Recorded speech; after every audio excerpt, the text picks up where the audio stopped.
chapter 6, verse 10. Sabi ng Apostol Pablo sa mga taga-Galacia, kaya nga, basta may pagkakataon ay gumawa tayo ng mabuti. Binigyan ka ng panahon ng Diyos na gumawa ng mabuti. Kaya gumawa tayo ng mabuti, magtulungan tayo. Pagpatuloy natin, gumawa tayo ng mabuti sa lahat ng tao. Ito makinig kayo sa lahat ng tao.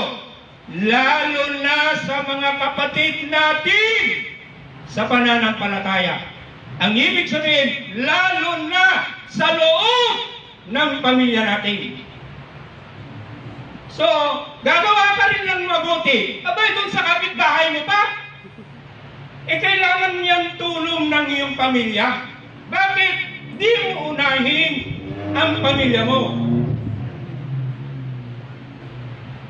Turo ng ating Panginoong Jesucristo yan, magtulungan tayo, lalong-lalo na sa pamilya natin.